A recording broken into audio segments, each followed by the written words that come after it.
जय हिंद दोस्तों। इस समय श्रवण मास चल रहा है और श्रवण मास के अंदर हर हर महादेव की गूंज उत्तर प्रदेश में दिखाई नहीं दे, सुनाई नहीं दे तो बेमानी होगा। गंगा से एक एक बूंद लाने के लिए कांवड़ी दिखाई दे रहे हैं और इन कांवड़ियों की श्रद्धा से अनुमान लगाया जा सकता है कि हजारों किलोमीटर चलकर यह लोग अपने श्रद्धेय, अपने परम पूज्य इष्ट को गंगा जल चढ़ाते हैं और उन्हें प्रसन्न करने की कोशिश करते हैं। ऐसे महादेव उनसे प्रसन्न नहीं होते हैं, लेकिन महादेव के इन भक्तों पर कहीं ना कहीं अब उत्तर प्रदेश के अंदर राजनीति होती दिखाई दे रही है, जहां भाजपा उनके पीछे खड़ी हुई दिखाई देती है। योगी आदित्यनाथ ने साफ कर दिया कि हर हाल में कांवड़ियों के ऊपर कोई भी परेशानी नहीं होगी, लेकिन उन्होंने ये भी हिदायत दे दी है कि अगर किसी ने दबंगई की तो उसका भी उनको भुगतान करना पड़ेगा।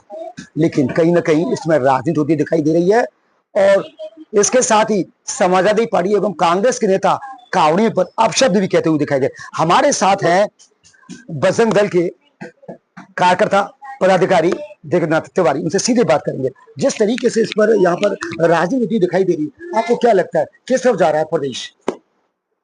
हमारे बड़े बुजुर्ग एक चीज कहते थे, विनाश काले विपरीत बुद्धि। जी। तो जिसकी बुद्धि का विनाश हो गया तो कोई दिक्कत नहीं है। इनके कहने से कुछ नहीं होता। ये मूर्ख लोग हैं।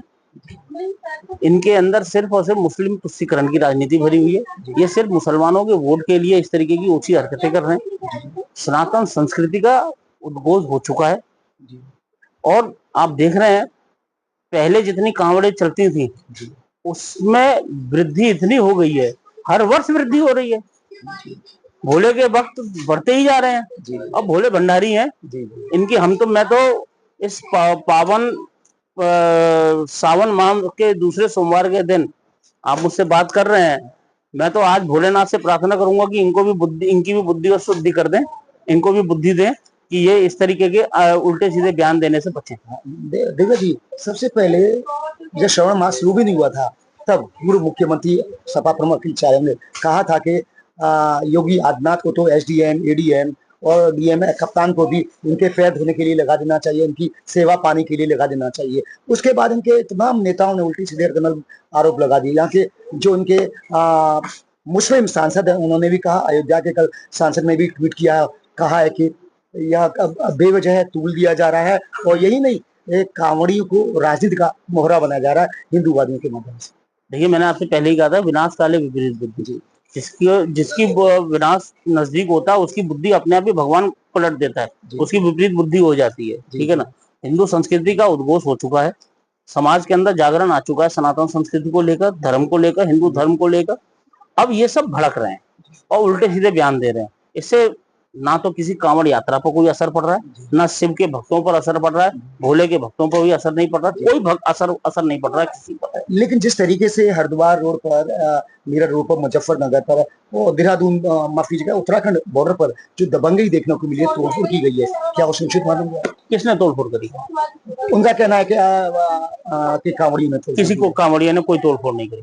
देखिए, कांवड़िए जब अपनी कांवड़ लेकर जाते हैं तो ये हम जानते हैं और आप भी जानते हैं, जहां से वो गंगा जल अपनी कांवड़ में भरते हैं और अपने इष्ट को चढ़ाने के लिए जहां उनकी मन्नत होती है वहां तक उनको बिना किसी से छुले, बिना किसी के स्पर्श में आए, संपर्क में आए, वो ले जाकर वहां शुद्धता के साथ उस कांवड़ में लाई हुई गंगा जल को शिव जी को चढ़ाना है, अभिषेक करना है उनका। ठीक है ना। उस दौरान अगर किसी से धक्का मुक्की हुई होगी तो उसने विरोध जताया होगा। इतना हुड़दंग कभी कोई कांवड़िया कभी नहीं करता।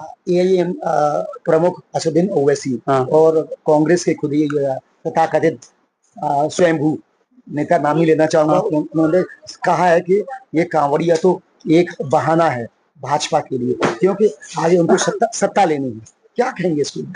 देखिए, क्योंकि हम लोग जहाँ से कांवड़ यात्रा निकलती है वहां पर मुस्लिम समुदाय को ढाबे भरा है, उनका नामकरण किया जा रहा है, उनका नाम बदला दिया। अरे भाई, एक चीज बताइए, हम सबको मालूम है इस पवित्र सावन मास के अंदर हम सब लहसुन प्याज खाना बंद कर देते हैं। जी। अगर योगी जी ने ये कहा कि आप अपनी आइडेंटिटी क्लियर रख लोगे तो इसमें क्या बुराई कर दी उन्होंने भाई? माननीय मुख्यमंत्री जी ने यही तो आदेश है दिया कि आप अपनी आइडेंटिटी क्लियर। अब आइडेंटिटी क्लियर करने में भी आपत्ति है लोगों को। नाम अब्दुल लिख रहे हैं, शुद्ध वैष्णव ढाबा। क्यों भाई? कहाँ गए तुम्हारे खुदा? रख लो ना उनके नाम पर। अब्दुल का ढाबा लिखने में क्या दिक्कत है, लिखना। आइडेंटिटी क्लियर करने में क्या दिक्कत है भाई? हम भी कहीं अगर जाते हैं तो हमसे क्या कहा जाता है, show me your identity, show your identity, यही तो कहा जाता है। अपनी आइडेंटिटी क्लियर करो, अपना परिचय दो। तो परिचय देने में क्या दिक्कत है? कोई परिचय मांग रहा है उसमें भी आपत्ति। तो ये सारी की सारी 2027 या 2029 की लोकसभा चुनाव को लेकर चल रहा है। ऐसा कुछ नहीं, ऐसा कुछ नहीं। फिर हर बार क्यों कांवड़ को लेकर कोई भाजपा हमलावर होती दिखाई देती है? किसने कहा? ऐसा विपक्ष कह रहा है। ना, मैंने क्या कहा? विनाश काले विपरीत बुद्धि, उनका विनाश सुनिश्चित है। जो हिंदू हित की बात करेगा वही देश पे राज करेगा। तो जो कांवड़ी है दबंगई करते हैं तो कहाँ दबंगई कर रहे हैं? किसने कह दिया? विपक्ष कह रहा है। अरे विपक्ष की एक बात बताओ, प्रशासन कह नहीं रहा। जी, आप ऑथेंटिक रिपोर्ट किसकी मानोगे? प्रशासन की तो मानोगे। प्रशासन कह नहीं रहा। वो तो सरकार आपकी है। अरे हमारी सरकार तो है नहीं भाई। मैं बजरंग दल का प्रांत सिंह, मेरी कहाँ से सरकार आ गई? सरकार भाजपा की। मेरी कहाँ से सरकार है? तो सड़क पर तो व्यवस्था, कानून व्यवस्था के लिए इतनी सारी पुलिस उतरी तो है। ये असदुद्दीन ओवैसी और सपा प्रमुख बिल्कुल गलत कह रहे हैं। इनका काम यही है। मुहर्रम के जुलूसों में क्या होता है? क्यों तलवारें दिखाते हैं, क्यों ट्यूबलाइट फोड़ते हैं? तब इनको आपत्ति क्यों नहीं होती है? बकरीद पे बकरे काटे जाते तो आपत्ति क्यों नहीं होती है? इतने सारे बेजुबान जानवर काटे जाते तो आपत्ति क्यों नहीं होती है? हिंदुओं की कांवड़ यात्रा पर आपत्ति होगी, राम मंदिर के भूमि पूजन होगा तो आपत्ति होगी, प्रभु श्री राम की प्राण प्रतिष्ठा होगी तो आपत्ति होगी, होली के उत्सव पर आपत्ति होगी, दिवाली के पटाखों से आपत्ति होगी। हर समय आपत्ति इन्हीं को। हिंदू धर्म से ही आपत्ति क्यों है भाई? अपने भी तो देख लो ना।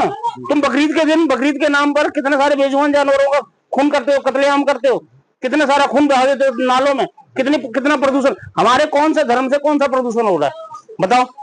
हरिद्वार से, सोरो से अगर वो गंगा जल अपनी कांवड़ में भर रहे हैं, इससे प्रदूषण कहाँ है? बोले कि रोड को घेर रहे हैं। रोड कहाँ घेर रहे हैं? साइड में तो चल रहे हैं। आवागमन में बाधा पड़ रही है भाई। एक कॉलम कह दिया गया कि ये कांवड़िए हैं। आस्था है लोगों की, करोड़ों की संख्या में आ रहे हैं। वो तो कह रहा हूं, आस्था है लोगों की तो जा रहे। आपको दूसरा साइड दे तो दिया, दूसरा साइड दे दिया, और भी इतने सारे हाईवे बन गए, एक्सप्रेसवे बन गए। अब उनको मार्गों का उपयोग क्यों नहीं करते हो? जाना वहीं से। इसी से जुड़ा हुआ सवाल आखिरी पूछना चाहूंगा मैं।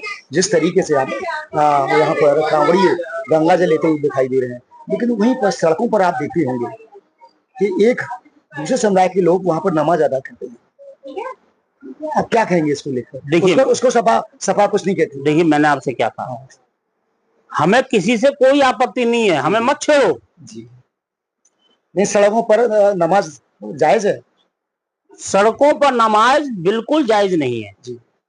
हमारी कांवड़ यात्रा रुकती नहीं है जी, चलती हुई है। बिल्कुल। सड़क मार्ग चलने के लिए बना है जी, बैठने के लिए नहीं बना है, नमाज पढ़ने के लिए नहीं बना है। वो तुम सड़क घेर कर नमाज पढ़ते हो घंटों तक, हम तो चल रहे हैं अपनी कांवड़ लेकर। बताओ, चल कांवड़ लेकर कौन रुकता है? हमने ये कहा क्या कि कांवड़ लेकर जा रहे हैं, यही सड़क पर अभिषेक करेंगे? नहीं, हम तो अपने मंदिर तक जा रहे हैं, हम तो सड़क पर चल रहे हैं। हमने कौन सा सड़क घेर ली? साइड में और चलते हैं कोने पर। आखिरी मैसेज क्या देंगे ऐसे लोगों को?